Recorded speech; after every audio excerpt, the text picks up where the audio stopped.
भानु जी मथुरा से। सीताराम। जय सीताराम महाराज जी, आपके चरणों में कोटि कोटि प्रणाम।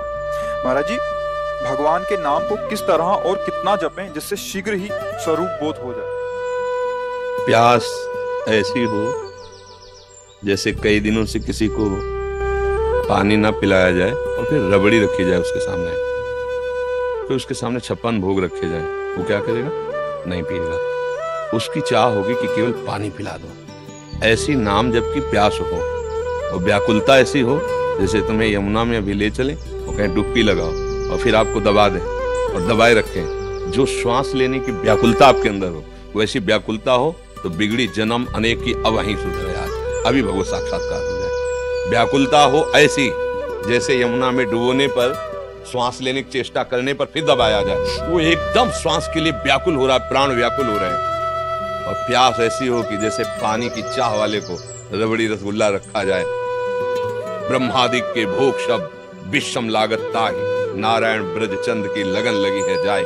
ऐसी तो चाह हो और ऐसी व्याकुलता हो कि दरस बिन दुखन लागे नैन। जब से तुम बिछुरे पिए प्यारे कबहु न पायो चैन।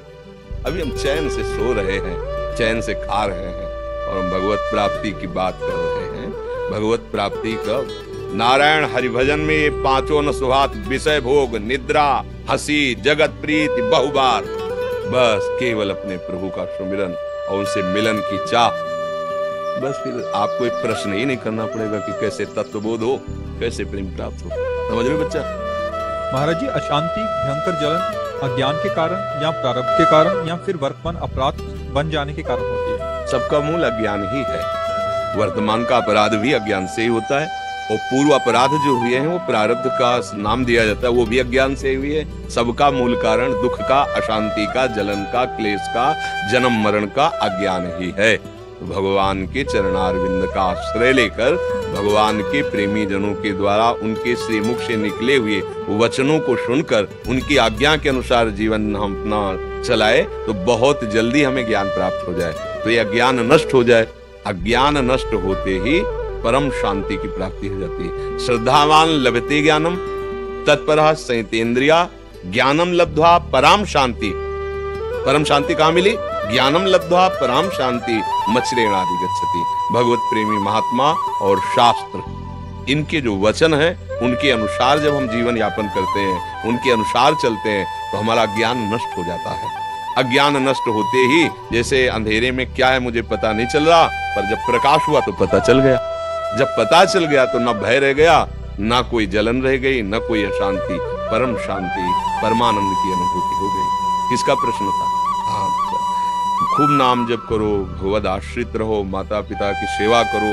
अभी नई अवस्था है, ब्रह्मचर्य पर दृष्टि रखो, गंदे आचरणों की वृत्ति वाले लोगों का संग न करो, दृश्य न देखो, वैसा बात न करो। बड़े भाग्य हैं जो आप परमार्थ संबंधी जिज्ञासा रखते हैं, पर इसकी अनुभूति के लिए जैसा आदेश हो गुरुजनों का, शास्त्रों का, वैसे चलने पर अनुभूति होगी।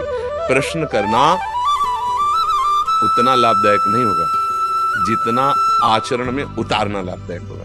जैसे मानो आप प्रश्न तो पढ़ के भी कर सकते हो ना, किसी भी उद्देश्य कर सकते हो। आप प्रश्न, शास्त्र अगर पढ़े लिखे तो शास्त्र पढ़ लो, आप उसका प्रश्न कर दो तो आपकी बड़ाई भी हो सकती है कि बहुत सुंदर आपने प्रश्न किया। पर वो आपको लाभ तभी मिलेगा जब आप अनुभूति में लाए।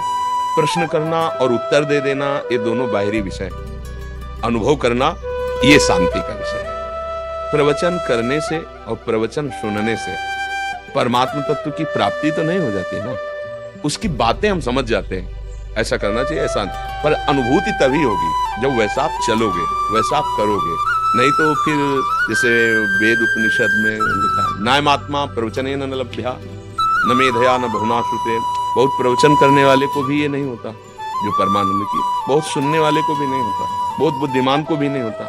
होता किसको है? जिसने वर्ण कर लिया, मन वचन कर्म से मुझे भगवत प्राप्ति करनी है और जैसा भगवत प्राप्त महात्मा कहते हैं मैं अक्षरशः वैसा चलूंगा, चाहे प्राण चले जाएं। मैं उनके विरुद्ध आचरण नहीं। अब बात बन गई, स्वीकृति हो गई, अब आप आगे बढ़ जाओ।